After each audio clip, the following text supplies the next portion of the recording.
बिस्मिल्लाहिर्रहमानिर्रहीम अस्सलाम वालेकुम दोस्तों, आज की वीडियो में आपको एक ऐसे शख्स की कहानी बताई जाएगी जिसने बाबरी मस्जिद पर हमला किया, फिर अल्लाह ताला ने उसको कैसे सज़ा दी और उसने तौबा करने के बाद किस तरह इस्लाम कबूल किया। ये सब कुछ आपको आज की इस वीडियो में बताया जाएगा।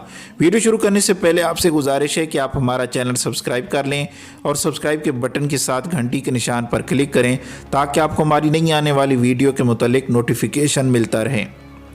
दोस्तों, अयोध्या में 25 साल कबल 6 दिसंबर 1992 को तारीखी बाबरी मस्जिद की शहादत में मुलविस बलबीर सिंह कबूल इस्लाम के बाद मोहम्मद आमिर बन चुका है और अपने इस फेल के कफ़ारा के तौर पर उन्होंने 100 मसाजिद तामीर करने का अज़म किया है और अब तक 35 मसाजिद तामीर करा चुके हैं। वो तारीख, सियासियात और अंग्रेज़ी में MA हैं। बाबरी मस्जिद की शहादत के बाद वह अपने ज़मीर के कैदी बन गए और दिल में ईमान की शम्मा रोशन होने के बाद अपने इस गुनाह से माफ़ी मांग ली।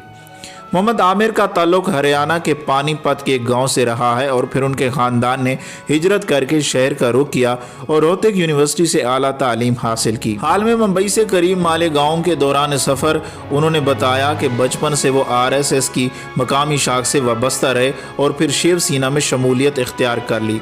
बाल ठाकरे ने उन्हें मुतारिफ करवाया था। बलबीर सिंह के वालिद दौलत राम गांधियाई नज़रियात के हामिल थे और तकसीम मुल्क के दौरान मुसलमानों की हर तरह से मदद की थी और उनके वालिदैन ने दोनों भाइयों को भी बेहतरी के काम के लिए नसीहत की थी कि वो उनके नक्शे कदम पर चलें।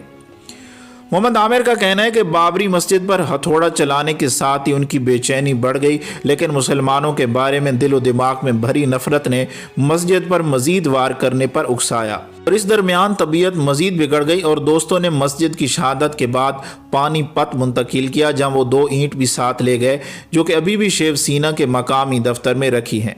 वालिद ने घर के दरवाजे बंद कर दिए क्योंकि उस्ताद के बेटे ने गलत काम में हिस्सा लिया है। शहर में इस्तकबाल हुआ लेकिन दिल को चैन नहीं था। डॉक्टर से रजू किया गया तो जांच के बाद डॉक्टर का कहना था कि 2-3 महीने से ज़्यादा जिंदा नहीं रहोगे, जबकि उनका साथी योगेंद्र पाल जो शहादत में शामिल था पागल हो गया और अपने घर की औरतों को देखकर कपड़े फाड़ने लगा।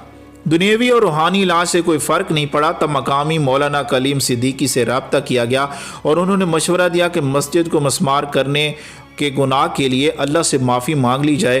तब अपने वालिद के साथ वो मकामी मस्जिद के सामने खड़े रहकर तौबा करता और फिर इसकी तबीयत संभल गई, जिसके बाद 1993 में जोगिंदर पाल, मोहम्मद उमर और उसका बाप मुशर्रफ बा इस्लाम हो गए।